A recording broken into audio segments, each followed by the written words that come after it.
Om Swastiastu. Om Awigan Amasku Namo Sidam. Waho.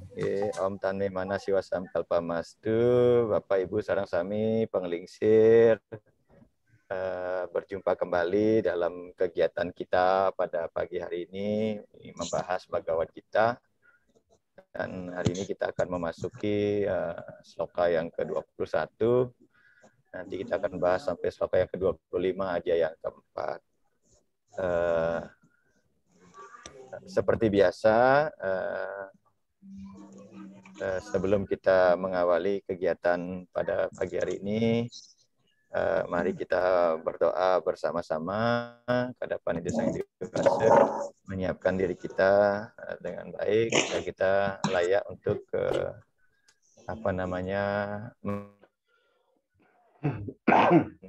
susastra kita.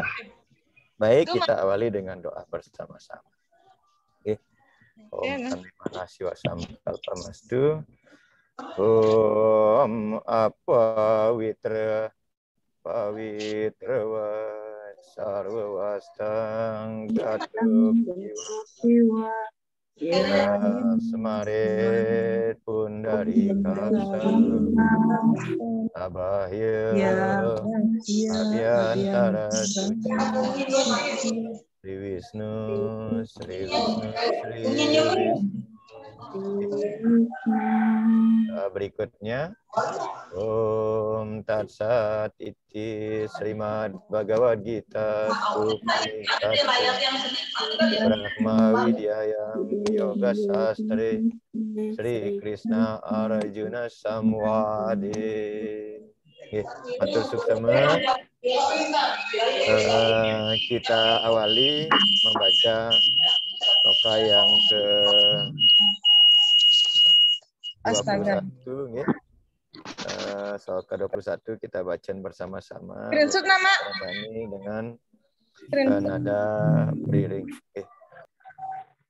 Nirasiryata citatma. Nirasiryata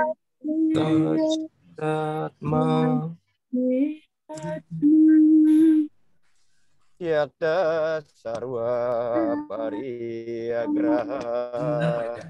Yakta sarwa parigraha. Harus dipilih. Harus dipilih, Pak. Apa itu?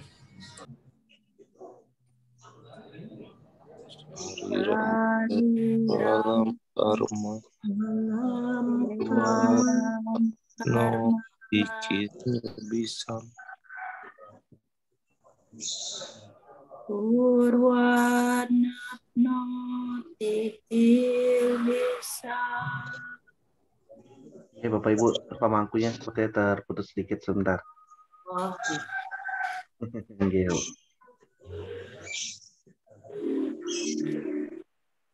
Sinyalnya mungkin Pak Dewo. Promonya di mana? Promosinya di mana? Beliau tadi bilang lagi di jalan, baru sampai sepertinya mungkin. Yesus semua Bapak Ibu. Izin mengingatkan lagi untuk mengisi absen di link chat Bapak Ibu. Terima kasih.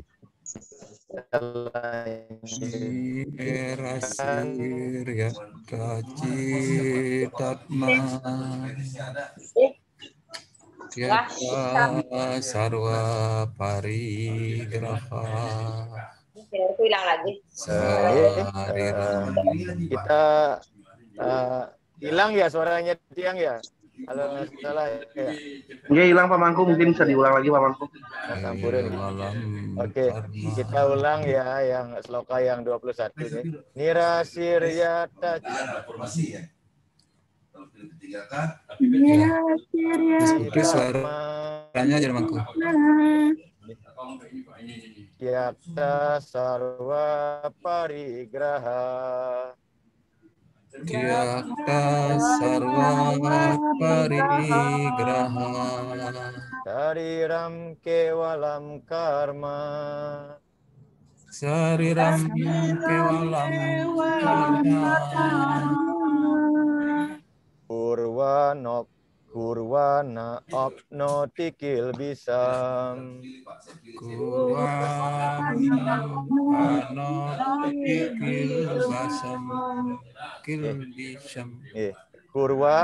Kurwana abnoti kilbisam. Kurwana Abnoti kilbisam. Sloka 21 ini dapat diterjemahkan demikian. Dengan tidak mempunyai angan-angan, pikiran dan jiwa yang terkendali, melepaskan semua rasa kepemilikan, dan dengan kesadaran hanya badan yang melakukan karma, saya tidak berbuat salah. Jadi ada beberapa hal yang kita bisa renungkan terkait dengan penjelasan sloka sebelumnya, yaitu tentang karma, wikarma, dan akarma. Bila mana kita dikatakan tidak perbuatan itu tidak dianggap dosa, tadi dijelaskan dalam sloka 21 ini. Yang pertama, ya kalau kita renungkan, jadi hukum dunia saat ini, ya hukum internasional dan hukum-hukum positif yang berlaku di dunia saat ini, bahwa menyetujui ya bahwa tindakan kekerasan yang terjadi secara tidak sengaja itu tidak dianggap sebagai pelanggaran yang dapat dihukum. Jadi ini penting ya kita pahami bahwa ada perbuatan yang kita lakukan secara sengaja, secara sadar,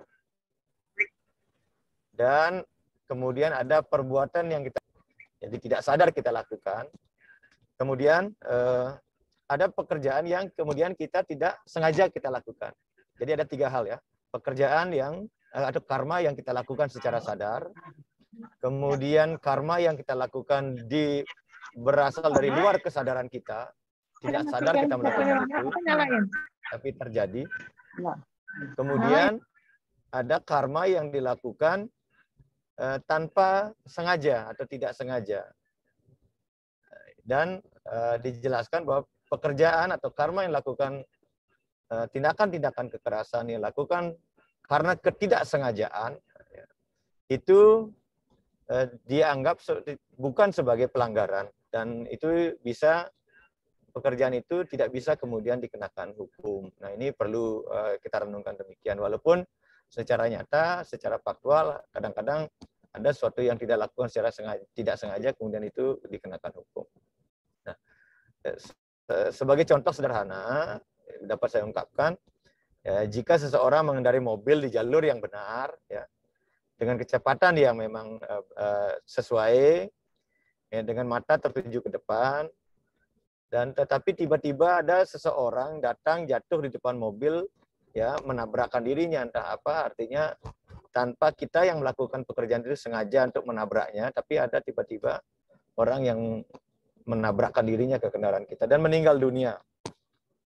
Nah, pengadilan tidak akan menganggapnya sebagai sebuah pelanggaran yang di mana pengendara mobil itu bisa dipersalahkan. Nah, tentu asalkan dapat dibuktikan bahwa orang tersebut tidak bermaksud melukai atau membunuh. Ini kan penting. Jadi dari sloka 21 ini yang menjadi penting adalah motif dari kita melakukan pekerjaan itu atau karma itu. Ini yang menjadi catatan kita bersama-sama. Memang kemudian membuktikan sebuah motif tentu bukan pekerjaan yang mudah gitu ya. Jadi dalam Bhagavad Gita dikatakan bahwa niat pikiranlah yang paling penting dan bukan tindakannya. Nah, sering sekali orang itu melakukan tindakan seolah-olah melakukan tindakan kebaikan di awal, ya, tetapi karena dia di dalamnya diawali dengan motif-motif tertentu di belakangnya, sehingga sering sekali kemudian pekerjaan yang dilakukan itu nampak baik, tapi sebenarnya justru mencelakakan atau menjerumuskan. Nah, ini yang perlu disadari. Jadi kita ya, sebagai umat Hindu, yang terpenting harus disadari adalah apakah yang menjadi motif pikiran kita melakukan suatu tindakan. Ini yang harus kita benar-benar kenali. Ya, jangan sampai istilahnya lip service gitu ya. Di depan senyum tapi di belakang menikam. Itu misalnya, itu penting ya. Lebih baik kita memang fair gitu. Apa yang menjadi motifnya, karena motif inilah yang akan mengantarkan kita kepada hasil. Jadi apa yang menjadi motif kita, itulah yang akan mengantarkan kita kepada hasil yang sesungguhnya. Ya, walaupun kita ya nampak kelihatan bagus, tapi kalau motifnya tidak bagus, tentu motif inilah yang akan mengantarkan kita kepada tujuan itu. Nah, demikian pula ya orang-orang yang menekuni karma yoga ya, atau karma yogi atau seorang karmin yang bekerja ya, kalau kita mampu bekerja dalam kesadaran yang sejati, kita akan memiliki kesempatan untuk dibebaskan dari segala dosa. Karena pikiran ya, karena seorang karma yogi tentu pikirannya adalah pikiran yang bebas dari keterikatan dan kepemilikan. Dan setiap tindakan yang mereka lakukan itu didasari oleh niat yang suci sebagai yadnya dan bakti kepada Tuhan. Ya, ini kalau kita mengartikan apa sih sesungguhnya arti daripada karma yogi itu. Jadi seorang karma yogi adalah mereka yang mendasarkan setiap tindakannya semata-mata sebagai bakti yadnya kepada Tuhan. Karena salah satu aspek daripada yadnya itu korban suci secara tulus ikhlas. Berarti adalah lascarya, berarti tidak ada lagi unsur kemelekatan. Namun sering memang terjadi di tengah masyarakat, kita bilang maturan, kita bilang meyadnya. Tetapi di balik itu kita masih memiliki pamrih-pamrih tertentu. Ya, baik dari pamrih yang sifatnya skala sampai pamrih yang tidak nampak di permukaan. Entah misalnya contoh ya, ketika misalnya Pak Mangku Tet Mundra gitu ya, bisa ngayah di pura, ngayah kita bilang ngayah, berarti kan ngayah itu berarti tulus ikhlas. Tapi ada niat terselubung di dalamnya, saya ngayah ini kan biar saya terkenal gitu misalnya, pengen terkenal dan lain sebagainya. Nah ini tentu di dalamnya terselubung niat tertentu. Nah ini yang kemudian kita perlu kritisi bersama-sama ke dalam. Apakah tindakan-tindakan kita selama ini, karma-karma kita selama ini sudah benar-benar mencerminkan sebagai seorang karma yogi, atau justru masih memang diselubungi oleh niat-niat tertentu. Ini penting. Jangan sampai kemudian kita lebih mudah mengatakan, oh tiang nak ampun lascarya, tapi sering seperti orang Bali bilang legesluk gitu ya. Legesluk itu ya kita melakukan sesuatu tapi kemudian di belakangnya itu kita membicarakan kelebihan, misalnya kayak seperti ini berkata, yenten tiang nike ngeranang pasti dia tidak akan berhasil gitu misalnya kira-kira. Padahal di satu sisi kita mengatakan kita melakukan itu untuk ngayah, untuk lascari dan lain sebagainya. Yang kira niki yang dimaksudkan oleh sloka ke-21 nike. Baik, Bapak Ibu, kita bisa lanjutkan, Ge. Kita masuk ke sloka yang ke-22. Okay. Yadra cala basantustu. Okay. Ya, berat basantustu. Okay. Dua tito wimat sarah.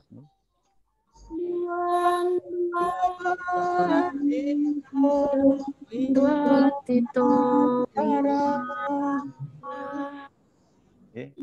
Samak sidawasi dauca.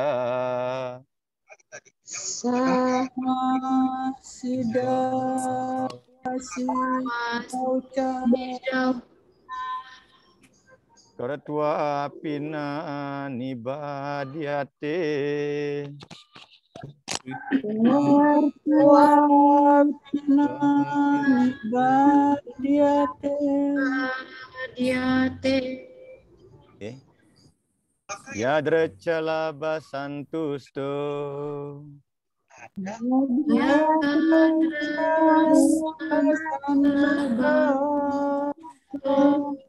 Dua tito wimat sarah.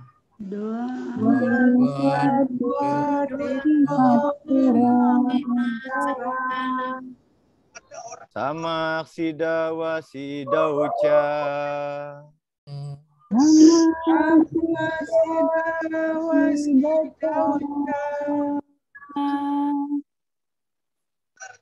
Kratwa pinani badyate.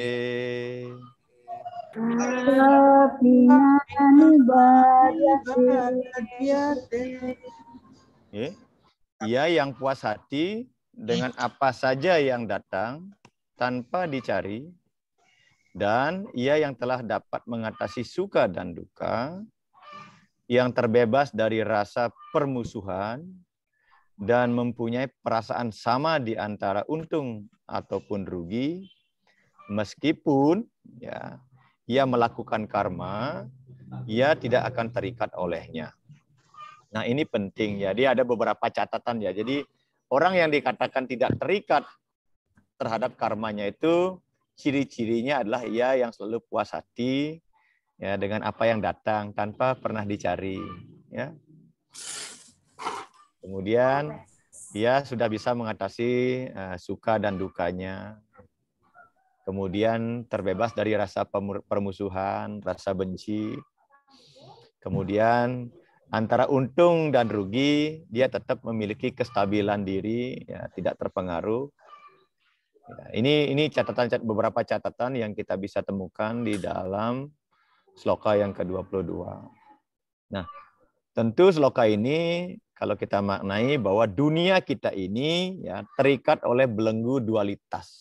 Ya, ini pertama catatan kita ya, yang harus kita renungkan bersama-sama. Harus disadari sesadar-sadarnya bahwa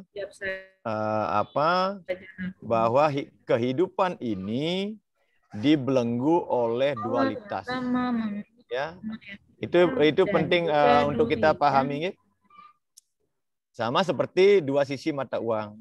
Demikian juga Tuhan menciptakan dunia ini dengan dualitas, ada siang, malam, manis, asam, panas, dingin, hujan, dan kemarau. Ya, seperti contoh, misalnya ya bunga mawar, bunganya di satu sisi sedemikian indah, tetapi juga ada duri yang kemudian di sebelahnya. Jadi kita tidak bisa mengesampingkan aspek duri itu. Jangan hanya mau indahnya saja, kemudian kita tidak mau durinya. Nah, seorang Rama sekalipun, ya kalau kita berbicara kisahnya Rama, seorang Rama walaupun beliau jadi awatara pun harus mengalami dualitas itu. Satu hari sebelum beliau dinobatkan menjadi raja, kemudian tiba-tiba harus mengalami pengasingan selama 12 tahun. Ya, nah, itu kondisi real yang dihadapi di dalam dunia. Jadi setiap hal, setiap entitas yang ada di dunia ini, ya, apalagi dia mengalami proses kelahiran, maka dia tidak akan bisa membebaskan dirinya dari aspek dualitas ini. Ya, suka lahir, berkembang, suka, duka, penyakit, usia tua, dan kematian, itu adalah hukum kepastian bagi mereka yang terlahirkan ke dunia ini. Ya. Nah, saat hidup di dunia ini tidak ada yang bisa berharap untuk bisa menetralisir dualitas. Hanya untuk mendapatkan pengalaman positif. Jadi kita nggak bisa menghindarinya. Kita pengen yang positif-positif saja, itu nggak mungkin. Mustahil rasanya. Maka yang negatif itu pasti. Ya, itu pasti tidak bisa kita hindarkan. Lalu bagaimana kita bisa berhasil menghadapi dualitas yang datang dalam hidup kita ini? Itu pertanyaannya. Kalau memang positif dan negatif itu tidak bisa kita hindarkan, lalu pertanyaannya, lalu bagaimana kita bisa menetralisir dualitas itu? Bagaimana kita bisa mengatasi keduanya itu? Nah, solusinya adalah dengan mengambil dualitas ini dengan tenang. Ya, dengan belajar untuk naik di atasnya dalam keseimbangan dalam segala situasi. Kita harus bisa belajar seperti seorang peselancar di lautan. Seorang peselancar, jadi above the sea istilahnya, jadi above the sea, jadi berada di atasnya. Ketika airnya pasang, dia akan ada di atas gelombang. Ketika airnya surut, juga dia akan ada di atas gelombang itu. Nah, kita juga sebagai manusia seperti itu diharapkan. Ketika bahagia menghampiri kita, sukacita menghampiri kita, kita tidak boleh terlalu happy, tidak terlalu terlalu senang, dan demikian juga ketika kita mendapatkan penderitaan, kita tidak kemudian jatuh tersungkur olehnya. Jadi harus yang disadari bahwa begini, ketika kebahagiaan itu menghampiri kita, kita harus menyadari bahwa itu karma baik kita sedang berbuah. Dan ketika kita mendapatkan duka cita atau penderitaan dan lain sebagainya, juga harus disadari bahwa itu adalah karma buruk kita yang sedang panen raya. Nah, kalau ini kita miliki, maka kita sesungguhnya sedang bisa mengatasi dualitas itu. Hanya saja sayangnya, kita sedemikian menjadi sangat bahagia ketika sukacita itu datang kepada kita. Namun ketika ada kedukaan yang menghampiri kita, kita sering sekali justru mencari kambing hitam, menyalahkan orang lain. Nah, ini umum terjadi begitu ya. Jadi ketika ada hal tidak baik terjadi pada diri kita, kita akan mencari kambing hitam, menyalahkan orang lain. Nah, ya, sastra kita mengajarkan demikian. Jadi kita harus bisa menerima antara suka dan duka, yaitu menganggap bahwa segala sesuatu yang terjadi pada diri kita, penyebabnya tidak pernah berasal dari luar diri kita. Ini penting ya, dan itu yang dimaksudkan. Ya, walaupun ya saya katakan ya, untuk bisa mencapai kesadaran itu tentu tidak semudah kita membalikkan tapak tangan. Kita tetap harus belajar terus-menerus menerima segala suatu kondisi itu dengan penuh ketenangan. Seperti seorang selancar yang mampu mengatasi gelombang pasang dan gelombang surut kehidupan ini. Ini yang kemudian mengatasi karma baik dan karma buruk. Jadi kita berada di atasnya. Nah, ini terjadi ketika kita mengembangkan ketidakmelekatan pada buah dari tindakan kita.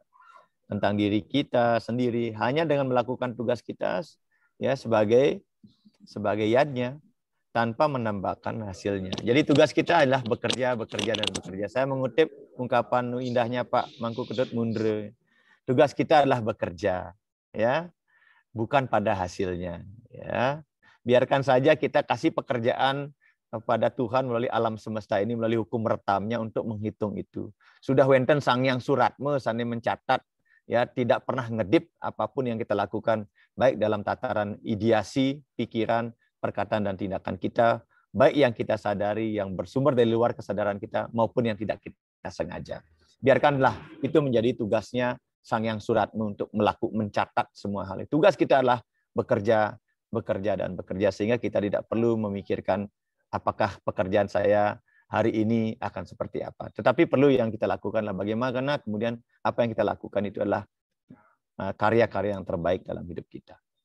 Nah, ketika kita melakukan pekerjaan sebagai yadnya untuk Tuhan, ya, ini perlu disadari bahwa kita meyakini bahwa Tuhan itu segala-galanya. Tuhan adalah segala sumber kehidupan di dunia ini. Kan itu keyakinan kita. Nah, kalau kita sudah memiliki keyakinan seperti itu, berarti segala sesuatu yang kita lakukan di dunia ini semestinya kita arahkan untuk Tuhan. Kita melihat buah positif dan negatif dari pekerjaan itu sebagai kehendak Tuhan. Ya, sebagai kehendak Tuhan melalui hukum retamnya, melalui hukum karma palanya gitu ya. Ya, jadi bukan hukum nasib ya. Jadi berbeda dengan pemahaman kita dengan umat di sebelah. Umat di sebelah kan itu nasib. Ya, sudah nasibnya seperti itu. Tapi kita kehendak Tuhan yang dimasukkanlah kehendak melalui hukum retam beliau, melalui hukum karma pala yang sudah beliau desain. Ya, dan dengan senang hati kemudian menerima keduanya sebagai sebuah anugerah. Nah, ini PR, ini memang pekerjaan berat bagi kita ya, bagi kita manusia-manusia saat ini gitu ya.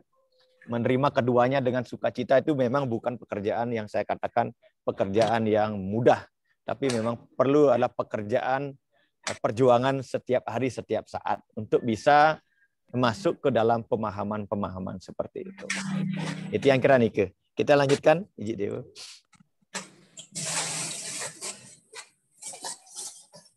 Sloka yang ke-23 kita baca bersama-sama. Gata sangga sya muktasya.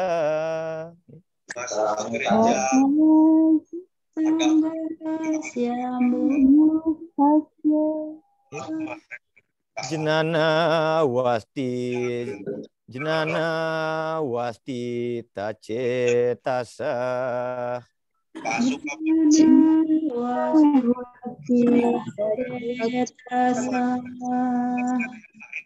Yadnya yacarata karma.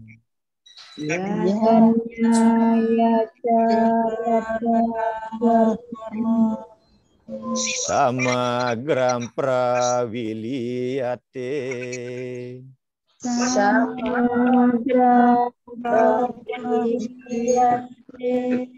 Nggih.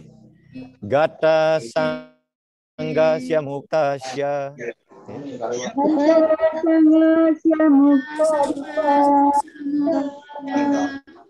Jenana wastita cetasa.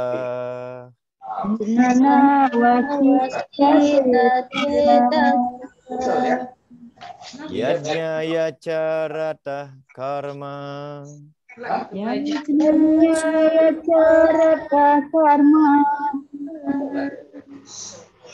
Samagram prawiliyate.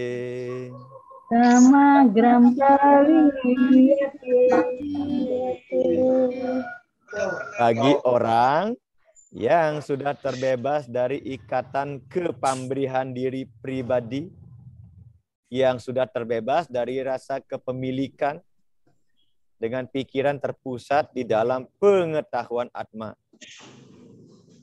Melakukan pekerjaannya hanya sebagai yadnya, atau tindakan untuk mencapai realisasi Tuhan.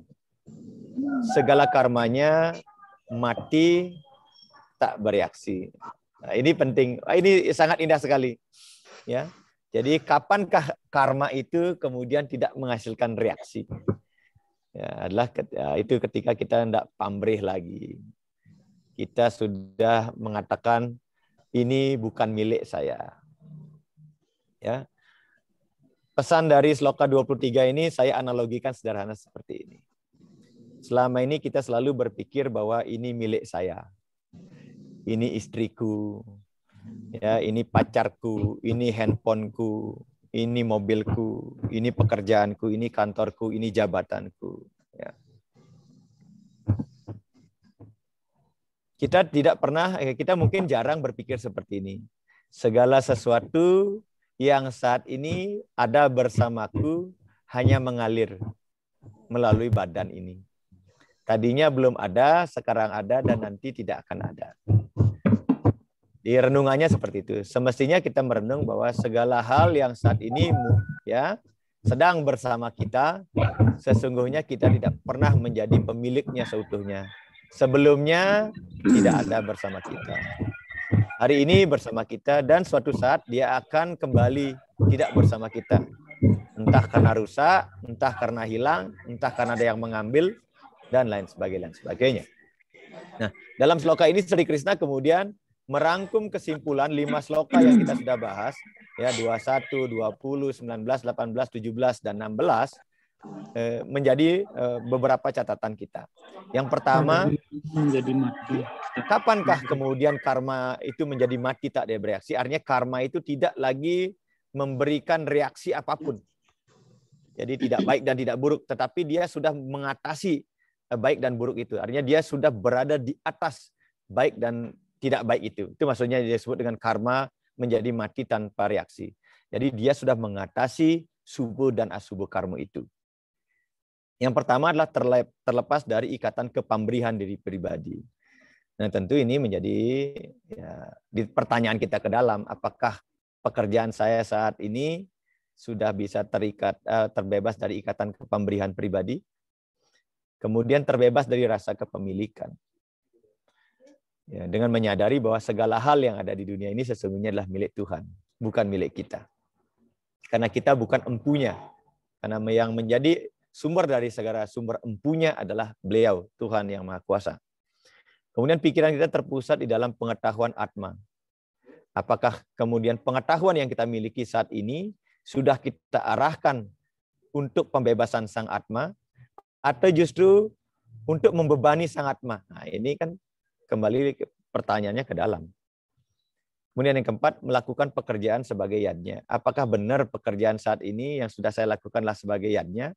Atau jangan-jangan memang pekerjaan yang saya lakukan saat ini bukan sebagai yadnya, tetapi sebagai hal-hal yang lainnya.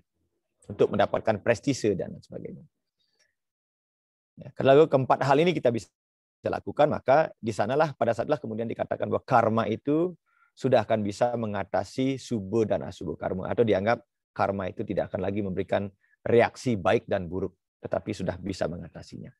Nah, pengabdian semua tindakan seseorang kepada Tuhan, ini dihasilkan dari pemahaman bahwa jiwa adalah bagian dari Tuhan yang kekal. Nah, tentu agar kita bisa memiliki keempat pemahaman di atas itu, kita harus menyadari bahwa jiwa kita, atman kita, itulah bagian dari Tuhan itu. Selama ini kita sering beranggapan ya bahwa hidup kita inilah badan. Ya, sehingga sering sekali yang kita menjadi perhatian kita adalah badan kita, bukan atman kita. Yang sering mendapatkan porsi persentase perhatian adalah badan kita, ya. Ya, bagaimana agar kita tampil cantik, tampil menarik, ya, tampil gagah dan lain sebagainya. Tapi kita jarang sekali memperhatikan, jangankan atman kita, sesuatu yang ampura nih ya, dalam tubuh kita yang kita anggap kotor mungkin jarang mendapatkan perhatian kita. Ya. Nah, mereka yang mantap dalam pengetahuan ini melakukan semua tindakan mereka sebagai persembahan kepada Tuhan. Jadi bila mana kita sudah bisa mempersembahkan segala hal yang kita lakukan kepada Tuhan sebagai yadnya, maka di saat yang sama kita akan dibebaskan dari reaksi dosa dari pekerjaan-pekerjaan itu. Nah, ini penting jadinya kita. Jadi inti poin daripada sloka 23 ini adalah pertanyaan ke dalamnya adalah apakah sudah karya karma yang kita lakukan itu adalah yadnya? Tentu yadnya ini sangat jernih ya kalau kita mengacu kepada Bhagavad Gita di 14 sloka 10 sampai 14 atau Bhagavad Gita di 17 sloka 10 sampai 13. Di sana ada kategori pekerjaan apakah satwam, apakah rajas ataukah tamas. Nah, itu tentu saya tidak berani memberikan nilai, itu kita kembalikan kepada diri kita masing-masing. Ini pemahaman untuk kita agar apakah kita mau maju atau kita akan mau stagnan berputar lahir hidup mati atau kita ingin maju untuk bisa kembali kepada rumah asal kita itu amoring acintya, kembali bersatu kepada Tuhan. Jadi amoring acintya jangannya diartikan pada saat kita mati saja. Semestinya semenjak kita hidup sudah berpikir itu amoring acintya, kembali bersatu kepada Tuhan. Ya, di saat kita hidup kita bisa ya menyadari bahwa ada esensi ketuhanan di dalam diri kita. Itu yang kira Nike. Oke, saya terlanjutkan.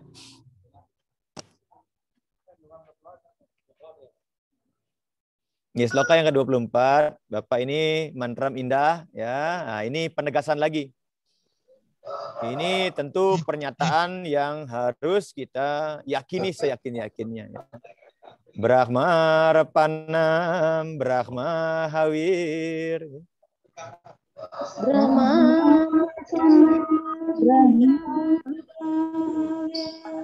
Brahmagno Brahmana Hutam.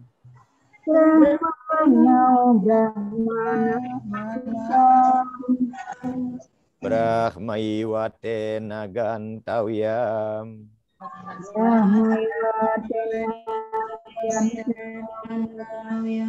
Brahma Karma Samadina.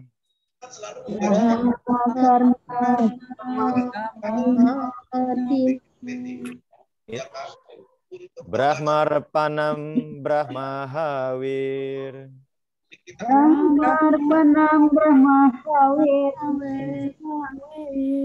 Brahmagno Brahmana Hutam.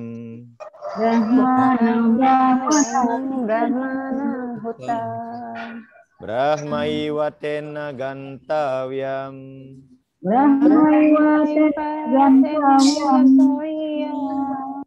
Brahma Karma Samadina.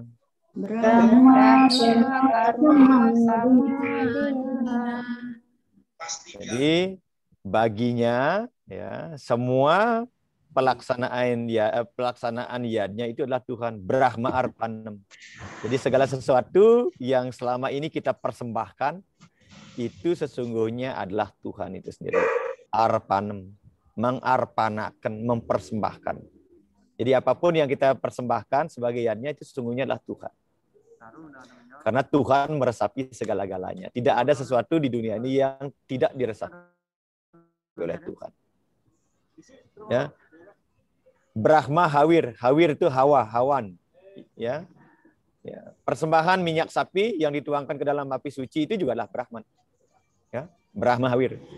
Jadi kalau ada orang melaksanakan homayadnya atau yagya, itu sesungguhnya juga adalah Brahman itu sendiri. Tuhan sebagai panditanya upacara. Ya. Rigveda Mandala 1, sutta pertama, mantra pertama. Agni mile purohitam yadnya sya dewaratuajam hotar meratna datam. Jadi Tuhan itu sebagai panditanya upacara. Makanya kita mempersembahkan api. Brahmagna, Brahmana hutam. Api dalam yadnya tersebut juga adalah Brahman. Ya, kita mengenal 3 api suci. Api pemujaan, api perkawinan, dan api pembakaran jenazah. Ya, basmasat. Jadi, nah, segala sesuatunya adalah Brahman. Brahman semuanya akan untuk Brahman, kembali kepada Brahman, untuk Brahman. Nah, gitu. Jadi segala sesuatu, tidak ada sesuatu yang bukan Tuhan. Ya, seperti yang kita sudah bahas minggu yang lalu. Ya, yad karosi, yad asnasi. Ya.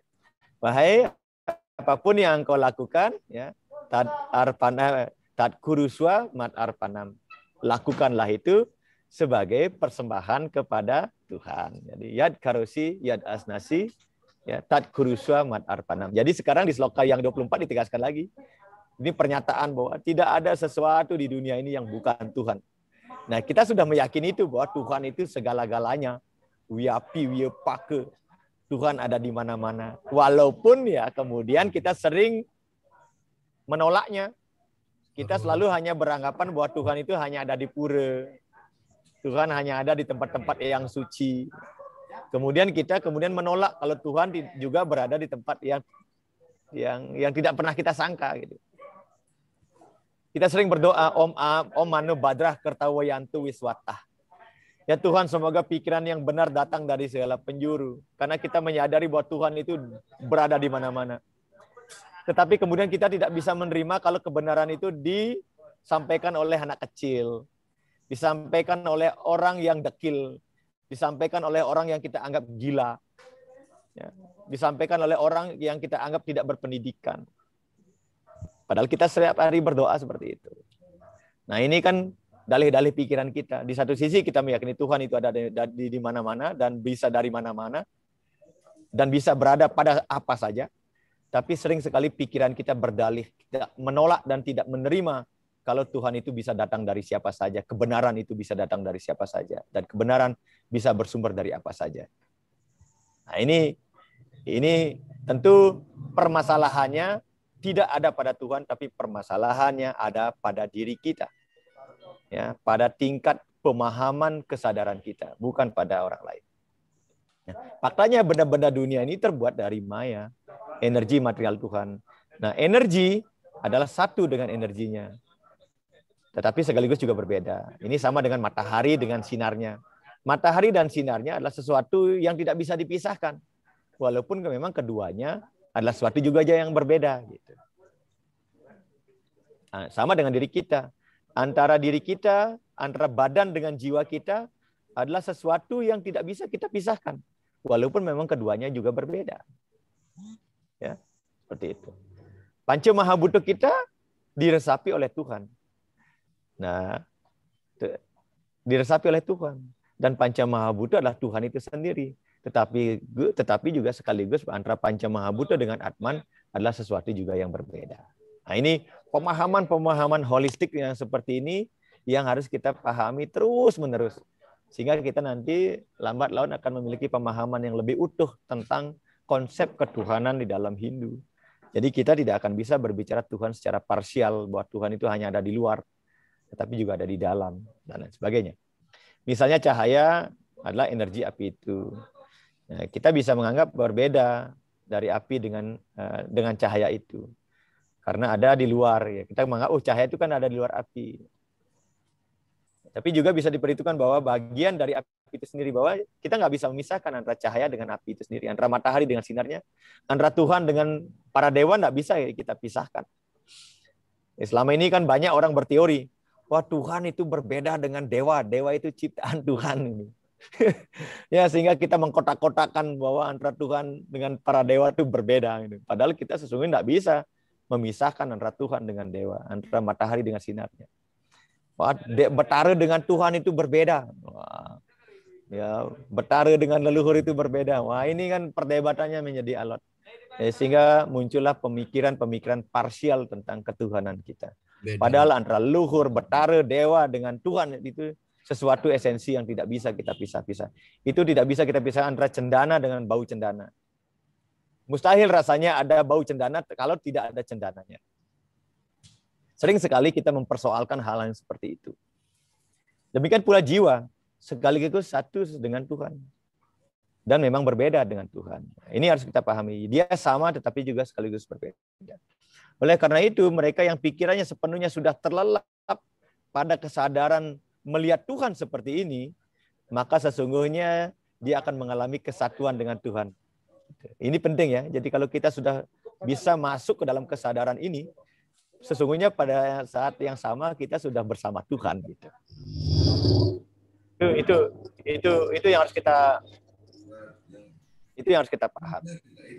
Nah, sloka 424 ini secara gamblang menegaskan bahwa Tuhan adalah segala-galanya dan tugas kita menyadarinya di dalam setiap aktivitas kehidupan kita. Pesannya sederhana.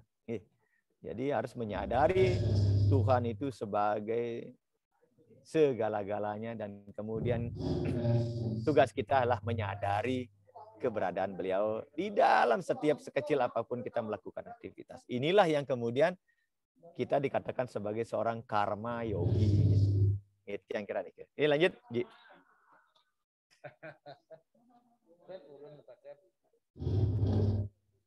Sloka yang ke-25, Bapak Ibu sareng sami. Daiwa mewa pareyadnya.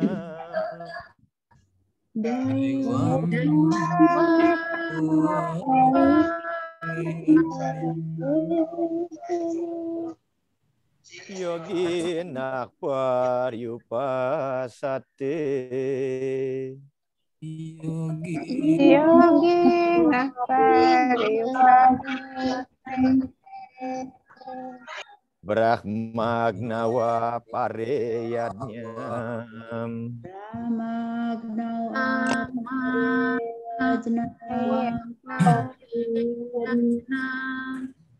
Yajna iwo payuhwati. Yajna iwo payuhwati. Dewam ewa pareyadnya.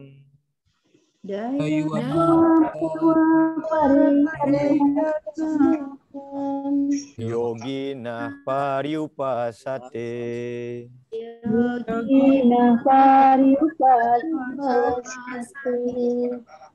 Brahmagna wa pareyadnya.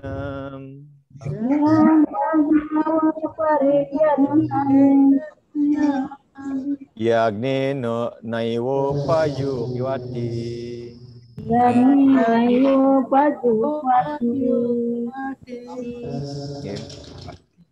Beberapa para yogi ya beriatnya hanya kepada para dewa.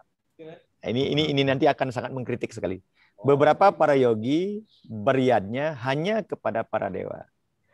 Tetapi yang lainnya beriatnya dengan yadnya sendiri di dalam api dari Tuhan. Ada dua hal ya. Ada seorang yogi yang hanya beriatnya kepada para dewa.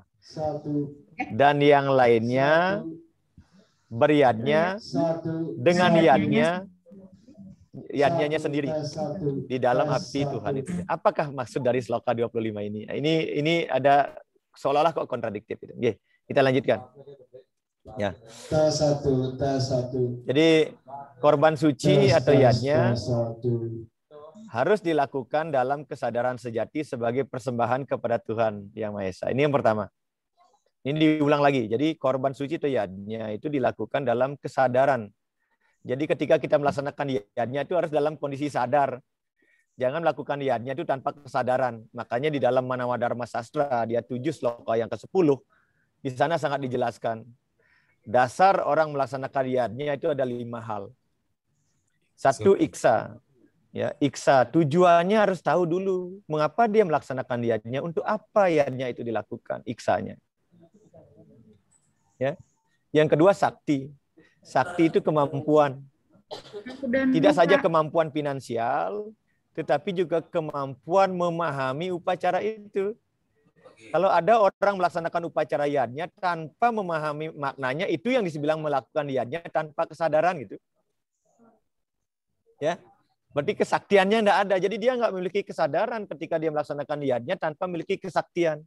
Jadi sakti itu bukan hanya kemampuan finansial karena liunglah pipis. Bukan, tetapi adalah seberapa jauh kita memaknai, mengetahui, memahami seluk-beluk daripada upacara yadnya yang kita lakukan. Jangan sampai kita melakukan upacara yadnya tanpa memahami maksud tujuannya, tanpa memahami tanpa memahami hakikatnya gitu. Kesaktian ini kemampuan. Ini yang sebutnya. Jadi kalau kita meyadnya tidak tahu tidak memiliki pemahaman, ini yang disebut dengan meyadnya tanpa kesadaran. Memeteng dibilang. Iksa sakti desa, desa tempat. Jadi melakukan yadnya itu harus disesuaikan dengan situasi lingkungan di sana gitu. Kalau kita melakukan yadnya tanpa memahami lingkungan situasi desanya, itu juga dianggap sebagai yadnya yang tanpa kesadaran. Ya. Jadi kita nggak bisa melakukan yadnya. Ini harus penting. Di mana kita melakukan yadnya? Apakah di Bengkulu, di air pete ya Bu Made ya? Apa di air talas gitu? Ya, gitu. Jadi harus tahu. Lingkungannya harus tahu. Kalau saya lingkungannya di air pete, di air talas, maka yadnya yang seperti ini harus saya lakukan. Kalau itu nggak kita pahami, situasinya nggak kita tahu, itu kita berarti melakukan yadnya tanpa kesadaran. Ya, kala waktu. Ya, melaksanakan yadnya disesuaikan dengan waktunya. Apakah kita melaksanakan yadnya pada saat musim panas, musim hujan, apalagi sekarang musim pandemi. Kita harus tahu bagaimana tata cara melaksanakan yadnya ketika di masa pandemi. Kalau ini nggak kita pahami, berarti kita melakukan yadnya tanpa kesadaran. Memeteng kita, jadi memuk kita. Jadi kita akan melakukan yadnya ya, melanggar peraturan prokes gitu misalnya. Kan itu penting. Kemudian terakhir tatwa. Ya, dasarnya kita melaksanakan itu apa? Jangan sampai kita melakukan yadnya tanpa ada dasarnya gitu. Ngawag-ngawagin ngai Banten. Gimana caranya bikin daksine? Kalau nggak ada rujukannya, tiba-tiba nanti karena dibilang ada yang daging daksine sama daging taluh gitu. Telur cecak dikasih. Ada telur puyuh dikasih kan gitu, karena telur itu. Padahal yang masuknya adalah telur itik kan gitu. Nah, ini kan perlu harus tahu dulu sumber sastranya baru kita membuat upekara. Kalau kita membuat iannya, membuat upekara tanpa tahu sastranya, nanti kita ngawag-ngawagin. Ya, sama seperti akhirnya ada kasus membuat Banten gebogan itu. Ya. Karena dia minum bir, kasih bir di sana gitu. Jadi gebogannya bir gitu patut mundur ya. Itu jangan mudah-mudahan tidak ada terjadi di Sulawesi gitu. Misalnya begitu. Gara-gara minum bir jadi tiang kena tiang ngajar minum bir maka bir dipersembahkan gitu.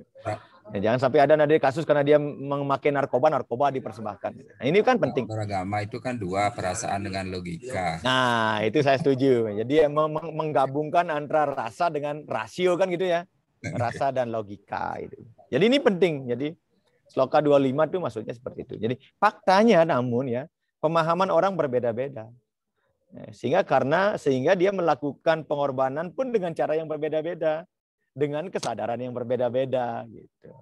Nah, orang-orang dengan pemahaman yang lebih rendah ya, kalau dia tidak memiliki iksa, sakti, desa, kalau tatunya tidak paham, maka dia tentu akan melakukan yadnya Ya, menginginkan imbalan material saja, hanya sesaat. Oh, yang penting lakukan. Nah, yang penting berjalan. Yang penting untung. Nah, bahkan saya melihat beberapa ampura ya di Jabodetabek. Ini orang Jabodetabek saya. Bahkan di Jabodetabek, panitia Puja Wali sudah menargetkan besok Puja Wali yang terpenting adalah dapat sisa dari upacara itu. Yang penting berapa dana punya yang bisa dihasilkan. Jadi seolah-olah bahwa upacara piodalan itu adalah dalam rangka agar panitianya bisa menghasilkan dana yang lebih banyak. Sehingga ukuran kesuksesan sebuah upacara adalah dari berapa dana punya yang bisa dikumpulkan. Nah itu kan jadi kecil artinya itu. Padahal artinya kan korban suci, mengorbankan sesuatu. Nah, jadi niki terutama Bu Komang Yuliani yang jadi Serti Banten, Bu di Bekasi itu hati-hati. Ya menargetkan panitia piodalan, setiap panitia piodalan pengelah untung. Nah, itu hati. Kalau persoalannya mesti ada sisa di sana, enggak ada masalah. Berarti mesari, tetapi jangan kemudian ditargetkan. Nah, dan lain sebagainya.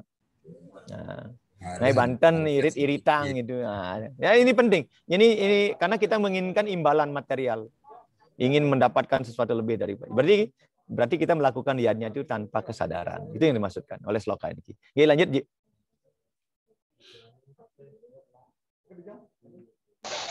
Nah, ini orang lain, nah, tetapi orang yang sudah memiliki kesadaran yang lebih mulia ya tentang makna yadnya, dia akan mempersembahkan dirinya sendiri sebagai yadnya kepada Tuhan. Ini yang disebut di dalam sastra kita sebagai Atma Samarpayami. Ya, kalau selama ini kan, kalau Bu Putu Sariati, ya Bu Kade Adnyani kan baru bilang Puspam Samarpayami, Tuhan saya persembahkan bunga. Dipam Samarpayami, Tuhan saya persembahkan dupa. Ya, Bogam Samarpayami, Tuhan saya persembahkan makanan. Pertanyaannya, sudah nggak kita bisa mempersembahkan Atman Samarpayami, mempersembahkan jiwa kita kepada Tuhan, berserah diri datang kepada Tuhan. Itu. Ini yang kita bilang mebakti ya, bukannya kupang limo mebakti itu, tapi mempersembahkan diri kita ke hadapan Tuhan. Inilah disebut dengan Samarpayami. Nanti perlu melakukan itu, jangan hanya Puspam Samarpayami, Dupam Samarpayami, Toyam Samarpayami, Aganir Samarpayami. Perlu ditambahkan Atman Samarpayami, Tuhan, ku persembahkan jiwa ragaku sebagai yadnya ke hadapan-Mu. Ini yang disebut dengan yadnya yang utama. Ini yang kemudian kita bilang sebagai ngayah di pura gitu. Yang sampun ngayah nih kok selesai sampun. Itu ialah sebenarnya yadnya yang paling utama adalah menjadikan diri kita sebagai yadnya ke hadapan Tuhan. Yang sering kita bilang sebagai ngayah. Ya. Ini yang disebut dengan Atma Huta, ya, mempersembahkan ego kita kepada Tuhan, api ego kita kepada Tuhan. Ratu Betara niki kewentenan titiang, inilah adanya saya dengan segala keterbatasan, dengan segala kekurangan yang saya miliki. Hari ini saya persembahkan dosa-dosa saya kepadamu. Dengan doa tadi, Kasamu Swama Mahadewa Sarwa Pranihi Tangkara. Itu sebenarnya kan mantra untuk mempersembahkan semua jenis ahamkara, egoisme kita kepada Tuhan. Ini yang disebut dengan Atma Huta, mempersembahkan dosa kekurangan kita kepada Tuhan. Padahal sudah kita lakukan, tapi mungkin jarang kita sadari. Nah, ini penting kita lakukan dalam kehidupan kita sehari-hari. Nah, di dunia yang penuh debu dan hiruk pikuk ini, setiap kali seseorang membuat Atma Huta, setiap kali kita melakukan ini kepada Tuhan, maka di sana akan ada nyala cinta sejati yang akan mengalir dalam diri kita.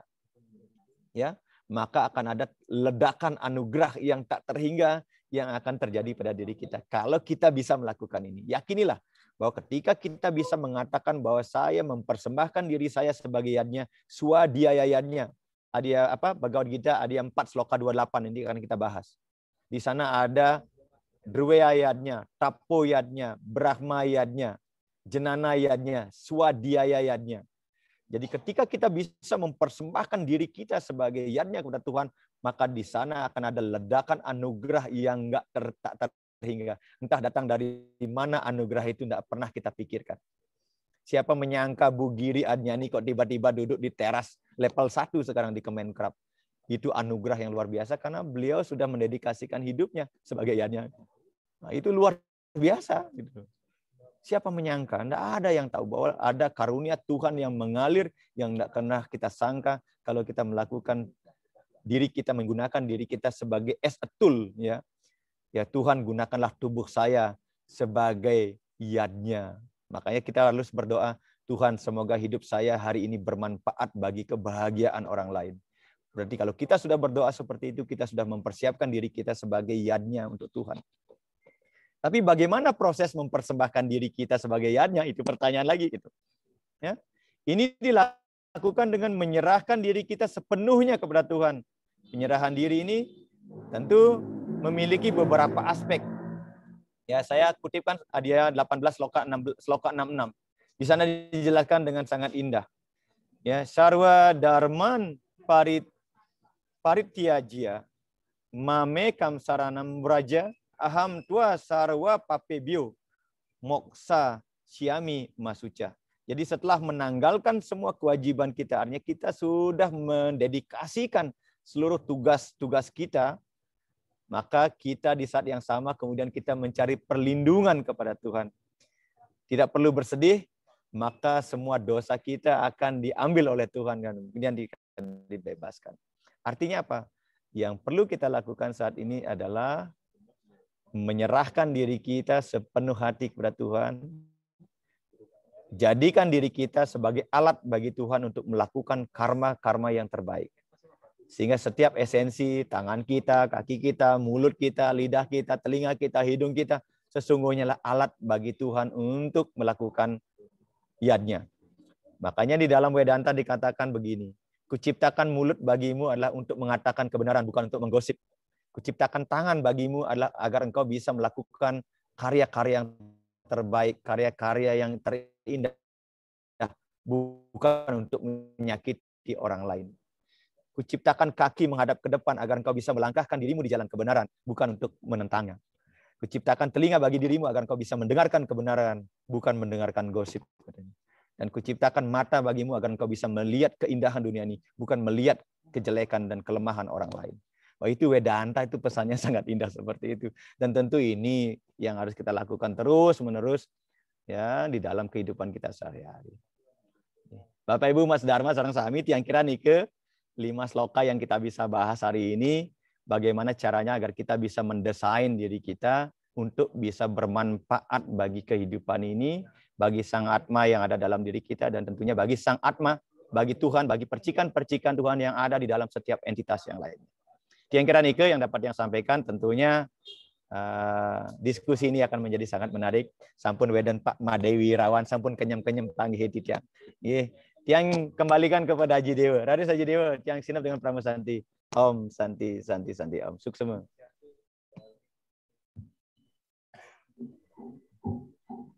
Om Santi, Om. Suksema Pamangku Dano. Silakan yang ingin bertanya kepada pemangku, sangat banyak mantra-mantra, sloka-sloka yang baik. Kayak tadi ada Om Brahma Arpanam, itu biasanya saya pakai buat baca doa sebelum makan pemangku ya. Ada juga seperti itu. Mungkin silakan Bapak Ibu yang ingin bertanya, tapi sebelumnya izin mengingatkan untuk mengisi absensi di link chat. Silakan Bapak Ibu yang ingin bertanya. Om Swastiastu. Silakan Bu Putu, Raris. Ini tadi setelah yang si Emak, di sana ada penjelasan bahwa segala sesuatu adalah Tuhan. Nah, bagaimana caranya? Saya belum bisa menganggap seperti itu karena kadang-kadang ada orang yang berbuat tidak baik kepada kita gitu. Apakah bagaimana caranya supaya kita menganggap bahwa orang itu adalah Tuhan sendiri begitu? Matur suksema. Suksema Bu Putu, Raris, sementan sana jaga menanggapi. Silakan. Pertanyaannya Bu Putu sangat menarik sekali. Ada orang yang berbuat jahat kepada kita, beliau belum bisa melihat bahwa itu cara Tuhan untuk datang. Lalu bagaimana caranya memahami itu? Ini Raris, Putu Dedi, Raris Dedi di Bandung Barat. Boleh. Ada Panengah Sudiarde juga boleh. Raris. Om Swastiastu. Swastiastu, Bade Putu. Mungkin sharing saja nih Bapak Ibu Mas Dharma. mungkin kita susah untuk menganggap apa yang ada di dunia ini adalah Tuhan itu sendiri. Dan ketika orang lain melakukan tindakan yang tidak baik kepada kita, namun kita harus mengetahui, menyadari bahwa adanya hukum karma pala di dalam kehidupan kita, ya, sebagai salah satu bagian dari Pancasrada. Ada 3 bagiannya: sancita, kriyamana, dan prarabdha. Karma yang dulu kita terima sekarang, karma sekarang kita terima sekarang, karma yang sekarang tidak habis kita nikmati, kita terima di kehidupan yang akan datang. Nah, ketika ada seseorang yang mungkin berbuat tidak baik kepada kita, nah tentunya itu merupakan salah satu pemurnian diri, penghapusan dosa. Nah, kalau sudah seperti itu, kadang muncul pertanyaan yang udah rajin sembahyang tapi kok sial terus nasibnya, kan seperti itu. Nah, inilah karma-karma inilah yang ada, karma-karma yang belum usai sehingga kita nikmati di kehidupan sekarang ini, entah itu dari orang lain atau dari hal-hal tertentu. Nah, mungkin itu yang bisa tanggapi nih ke Jero Mangku. Mungkin bisa ditambahkan. Untuk semua, Dek Putu. Mungkin semetan sanesiasan Pak Mangkutut Mundre atau Bu Komang Yuliani, silakan. Dari Bekasi. Nggih, Om Swastiastu. Kira dumunan iki Pak Ketut tapi Bu Komang, nggih, Pak Ketut dumunan, nanti Bu habis itu Bu Made ya. Oke, ada Pak Ketut. Nah, ada yang setuju saja yang disampaikan dengan teman kita tadi. Tapi kan seperti Jero Mangku katakan tadi, kan perbuatan itu ada motifnya gitu. Dia berbuat mungkin ada motifnya, siapa tahu kita yang mendahului duluan itu. Kalau tidak aja hari ini kita berbuat begitu, siapa tahu kelahiran yang dulu sehingga kita kena. Nah, sekarang mampu enggak kita akan menjadi karma kita mati gitu, menyeimbangkan itu gitu. Itu merendahkan diri kita gitu. Kita direndahkan belum tentu kita rendah, kita dipuji belum tentu kita tinggi, kan kita begitu. Gitu aja Jero Mangku. Terima kasih. Pak Mangkutut. Terus Bu Made. Om Swastiastu. Ini punya utang ya ke Bali nggak singgah. Dengan pertanyaan tadi, kita kemudian bisa melihat Tuhan dari orang yang membenci kita. Kita sharing karena dia juga hanya pengen mengulang kembali nanti bahasan dari Jero Mangku tadi, bahwa ketika kita ingat akan hukum karma, bahwa apapun yang kita dapatkan itu tidak terlepas dari karma yang telah kita perbuat. Mendapat penilaian baik itu adalah karma baik kita sedang berbuah. Sedangkan ketika kita dihujat ataupun dibenci ataupun dimarahi sama seseorang, itu karena kita sedang panen karma buruk kita. Ikut yang sah.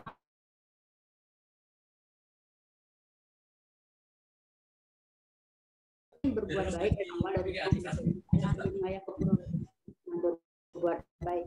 Ternyata dari pura kemudian kita ada yang menghujat kita, ataupun saat itu terkadang memang ada rasa kenapa begitu, tapi kemudian Jero Mangku yang mengingatkan yang bahwa orang itu hanyalah media bagi kita untuk menerima hasilnya media, bahwa apa yang dia lakukan ke kita adalah murni karena hasil karma kita, mengurangi rasa benci kita. Kita tidak bisa, seperti Ibu tadi bilang, tidak bisa melihat Tuhan di orang yang membenci kita. Setidaknya kita bisa menghilangkan rasa benci itu kepada orang itu, karena kita merasa bahwa apa yang kita dapatkan itu adalah hasil karma.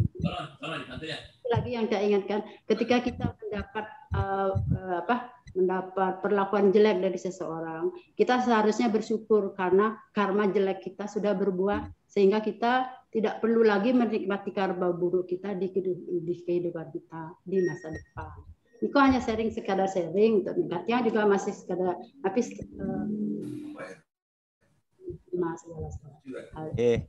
semuanya sekedar sharing. Semua Bu Made. Yang kira dari apa yang sampaikan tadi oleh Pak Putu, Pak Tutmundo dan Bu Made, saya setuju ya bahwa perlu disadari. Saya yang sering mengatakan bahwa tidak ada karma sekecil apapun yang sia-sia. Harus disadari pula bahwa hukum karma pala adalah Tuhan itu sendiri. Hukum retam itu adalah Tuhan itu sendiri. Ya, segala kita ini hanya alat. Jadi orang lain datang kepada kita membawa masalah, dia hanya alat, hanya jalanan saja.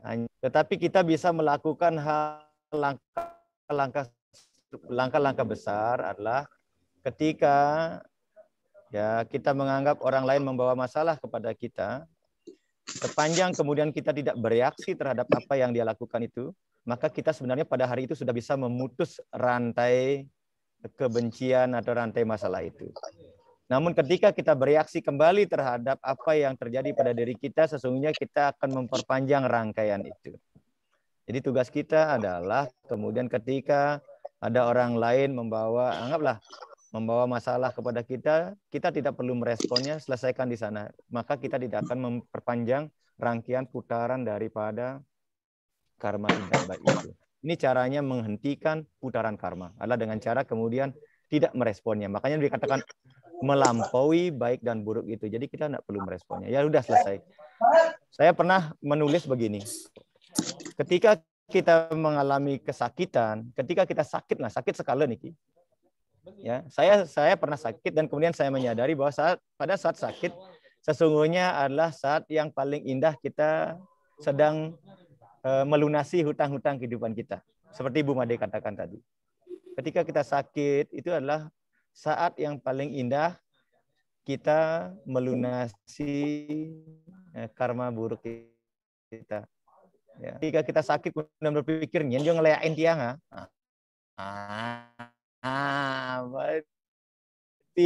itu kita menyadari bahwa ketika saya sakit memang saya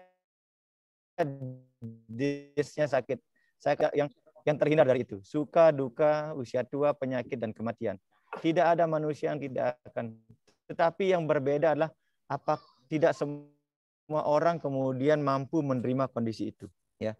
Bagi setiap orang yang mampu menerima kondisi itu, dia akan merdeka. Tetapi kalau dia tidak bisa menerima kondisi bahwa setiap manusia bisa sakit, bisa tua, bisa mengalami suka dan duka, ya, dia tidak akan pernah maju. Hanya ketika dia menyadari bahwa sebagai manusia dia tidak akan bisa terlepas dari itu, dia akan menjadi orang yang merdeka. Dia akan menyadari bahwa setiap hal itu adalah indah. Sama dengan kebencian. Saya belum bisa melihat Tuhan pada setiap orang, apalagi orang yang membawa masalah pada saya. Gimana saya bisa melihat ketuhanan itu, esensi ketuhanan pada orang yang membawa masalah pada saya. Sama seperti saya andaikan. Kita sering menganggap laler hijau itu sesuatu yang kita benci. Atau kentut itu sesuatu yang tidak enak. Orang kentut itu kita nggak suka kepada orang kentut. Kita anggap membawa masalah. Padahal tanpa kentut orang itu nggak sehat gitu. Ya. Laler hijau kita benci. Wah ini bawa penyakit. Tapi tanpa laler hijau tidak ada tidak ada mikroorganisme yang terlindung ini itu sudah membawa dharmanya masing-masing. Membawa gunanya masing-masing. Ya. Ada yang datang kepada Tuhan datang kepada Bu Putu untuk memberikan ujian. Tuhan datang kepada Bu Putu untuk memberikan cobaan untuk menguji Bu Putu. Benar nggak nih Bu Putu ini tetap nggak? Jadi harus berani melihat. Ini kan perlu memang catatan, kita perlu belajar. Tidak bisa serta-merta kita bisa sampai kepada level-level pemahaman seperti itu. Memang perlu proses. Saya katakan di awal tidak mudah semudah kita membalikkan telapak tangan. Yang kira nikah Bu Putu ya, paling tidak melihat bahwa meyakini dulu bahwa Tuhan itu ada di mana-mana. Kalau keyakinan itu ada, maka lambat laun kita akan dikuatkan oleh pemahaman ada dalam segala hal. Tuhan tidak hanya pada hal-hal yang kita lihat nampak baik, tapi juga Tuhan bisa datang dengan sahasrara nama, sahasrara rupa, dan sahasrara warna. Bisa melalui warna apa saja, rupa apa saja, dan bentuk apa saja. Tiang kira nih, kalau kita meyakini bahwa Tuhan itu maha segala-galanya. Tiang kira nih, nggih, suksema. Suksema, Pak Mangku, luar biasa sekali.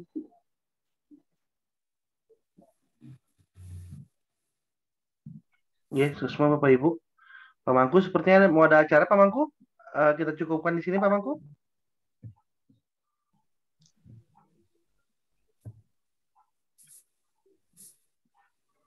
Sebentar Bapak Ibu, Pak Mangku yang mungkin lagi ada urusan sebentar. Ya, kalau masih ada waktu nanti saya ingin nimbrung sedikit. Tapi kalau sudah habis waktu, pasrahkan. Iya, Jidewa. Pak Mangkunya mau ada acara soalnya sepertinya. Iya, tapi mungkin bisa sambil nunggu Pak Mangku, Pak Jidewa. Ada yang mau disampaikan dulu? Iya, nggak semua. Mudah-mudahan cuma 1 menit atau 2 menit. Ya, mungkin Pak Mangku juga bisa dengar. Hanya sedikit aja nanggapi dari apa yang juga diulas itu. Banyak hal yang kita mungkin hanya ada di dalam pikiran, tetapi tidak dalam kesadaran gitu.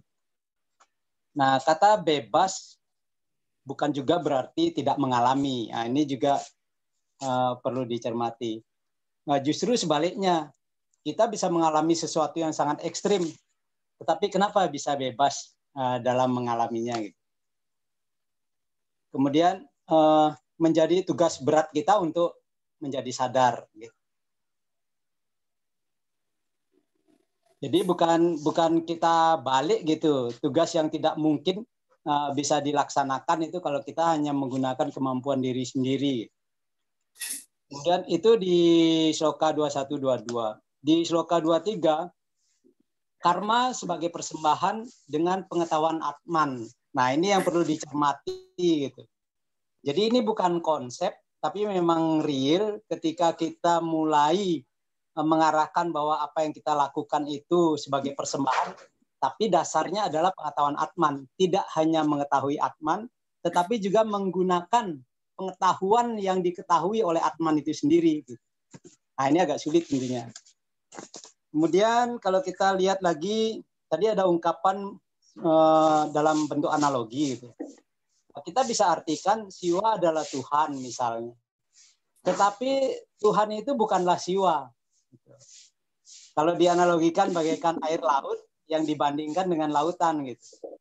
Ya, air laut bagian dari lautan, tapi lautan itu bukan air laut gitu. Yang tertentu. Sama juga dengan cahaya yang tadi dikatakan tidak terpisah dengan matahari. Sebenarnya cahaya itu ketika lepas dari matahari, dia sangat terpisah.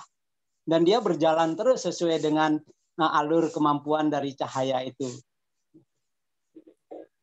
Nah, yang seru ini biasanya di Sloka 24. Sloka 24 itu kan sebenarnya segalanya adalah Brahman. Nah, ini kalau kita hanya pada tataran pikiran, itu hanya konsep semata dan untuk menggapainya pun juga akan sulit, bahkan nggak nyambung gitu. Nah, itu kalau kita tidak menyadari sebagai Atman, tidak mengetahui pengetahuan Atman, maka Sloka 24 ini benar-benar cuma konsep yang sangat tidak mungkin untuk bisa dilakukan gitu. Artinya apa? Selama kita berpikir demikian, selama itu kita akan terlibat pada cakra bawah. Artinya reinkarnasi terus gitu, gagal terus gitu. Nah, kalau yang di 25 ini kan semua adalah efek dari kesadaran-kesadaran sebelumnya. Apa yang dimaksud dengan kesadaran sejati? Nah, ini yang perlu dicari, yang perlu dipahami. Dia bukan soal tubuh fisik atau non-fisik gitu. Kesadaran sejati. Nah, dalam bahasa yang sebelumnya kita diingatkan bahwa Atman itu juga adalah entitas yang sejati. Nah, ada hubungannya. Tatwa yang terkait dengan Atman seperti halnya lontar Atmo Tatwo gitu, itu mengarah pada pencari tahuan tentang Atman, tapi belum mengarah pada Atman itu tahu apa sih gitu. Nah mungkin itu aja yang bisa yang tanggapi sementara. Banyak PR-nya dari 5 sloka ini. Matur suksma, Dewa. Iya, Haji Dewa Putra Suksma. Pak Mangku, masih monitor Pak Mangku Dano? Iya. Mungkin Pak Mangku Dano sudah ada acara. Iya, silakan Bapak Ibu, ada yang mau menanggapi, mungkin sharing-sharing sedikit saja. Silakan Bapak Ibu. Ada yang memberi tanggapan tadi luar biasa Pak Haji Dewa Putra sudah meng-highlight tentang sloka 21-25. Pak Mangkudanu masih monitor? Nggih, kandun. Nggih, Pak. Seperti itu kira-kira Pak Mangku mau ada sedikit tanggapan atau mau ada yang mau disampaikan Pak Mangku? Nggih, Suksema Haji Dewa tadi sudah menegaskan bahwa saya setuju bahwa kesadaran yang dimaksud adalah kesadaran Atman, bukan kesadaran ragawi ya. Itu penting. Jadi tentu ini harus menjadi catatan kita. Tetapi untuk bisa mencapai kesadaran Atman, kita juga tidak boleh mengabaikan ragawinya. Jadi kedua-duanya harus dijaga, dua-duanya harus disucikan. Kata Pak Pundra minggu yang lalu, tubuh dibersihkan dengan air kan gitu kan. Jadi rohani dibersihkan dengan kebijaksanaan. Jadi semuanya harus dilakukan secara simultan dan tidak boleh parsial. Jadi semuanya harus holistik, secara bersamaan, terintegrasi gitu. Tidak bisa parsial. Saya kira itu, Bapak Ibu sareng sami yang bisa sampaikan. Matur suksema sudah hadir. Saya materinya nanti yang share kepada Bapak Ibu sareng sami. Ngasampura ke nanti yang sudah sampai di lokasi kegiatan. Mungkin Nike Dumun yang dapat sampaikan, kita akan bahas kelanjutannya pada minggu yang akan datang. Oke, kirang langkung untuk tiang datang, Nasngaran Sampura, tiang akhiri dengan Pujo Pramasanti. Om Santi, Om. Matur suksema. Om Santi Om. Terima kasih Pak Mangku Danu, makasih Bapak. Iya, makasih Bapak Ibu semuanya. Jangan lupa untuk mengisi link absen di kolom chat. Terima kasih semuanya. Kita ketemu lagi minggu depan untuk waktu dan tempat. Waktu dan link Zoom nanti saya akan infokan di grup masing-masing. Terima kasih Bapak Ibu semuanya. Saya tutup dengan Pramasanti. Om Santi.